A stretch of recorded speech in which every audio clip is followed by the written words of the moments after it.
I arrived at my late husband, Mason Brooks' secluded farmhouse, expecting nothing more than silence and old memories.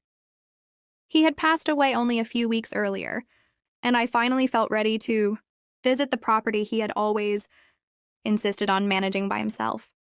Throughout our marriage, Mason rarely spoke about the farmhouse. Whenever I asked, he would simply smile and say it was his quiet place to clear his mind. I never questioned him because I trusted him completely. That trust shattered the moment I unlocked the front door.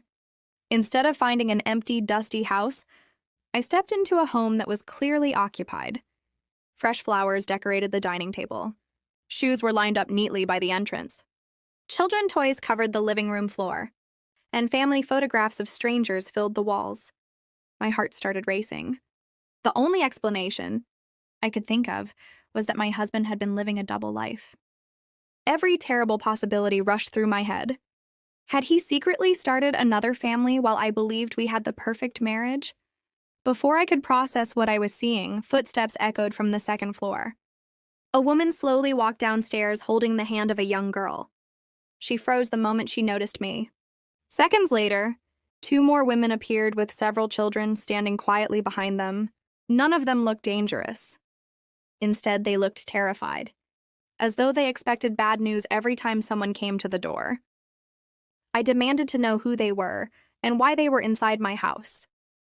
No one answered, and their silence only made me angrier. I reached for my phone and announced that I was calling the police.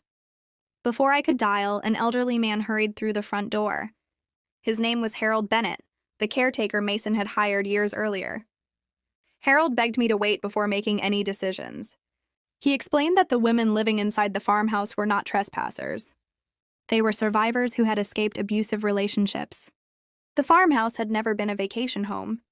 It had always been a secret shelter where women and children could hide until they were safe. At first, I refused to believe a single word. Nothing about the situation made sense.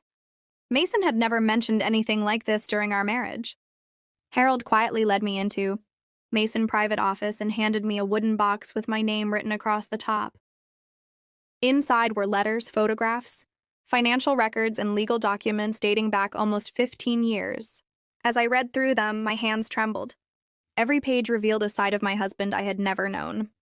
The first letter explained everything. Long before we met, Mason's younger sister lost her life after years of domestic abuse. She had tried to escape several times but never found a safe place where she could start over. Her death devastated Mason and filled him with lifelong guilt. From that day forward, he promised himself he would spend his life making sure other women and children had a place to run before it was too late. He secretly purchased the farmhouse and partnered with lawyers, counselors, charities, and local law enforcement to create a hidden safe house. Mason wrote that keeping the project secret from me was the hardest choice he had ever made. The fewer people who knew about the location, the safer every family would remain. He never wanted me to feel betrayed. He simply refused to risk innocent lives by exposing the shelter. Every word in those letters made me realize that his silence had never been about deception. It had always been about protection. Harold introduced me to every family staying at the farmhouse.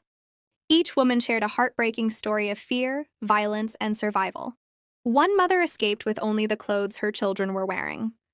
Another arrived in the middle of the night after years of abuse. Listening to them changed everything. The toys scattered around the house no longer looked suspicious. They represented children who finally felt safe enough to laugh and play again.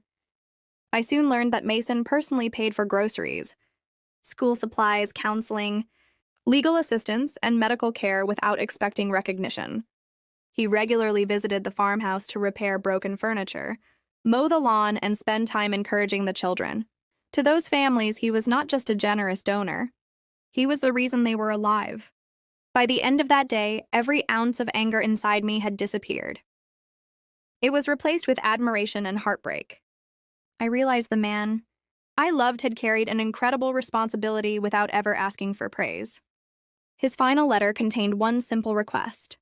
If I ever discovered the truth, he hoped I would continue protecting the people who still needed that home. I honored his wish. I never sold the farmhouse. Instead, I expanded the shelter, partnered with more organizations, and helped even more families find safety and hope. Today, every laugh echoing through those halls reminds me that Mason Brooks' greatest legacy was never the property itself.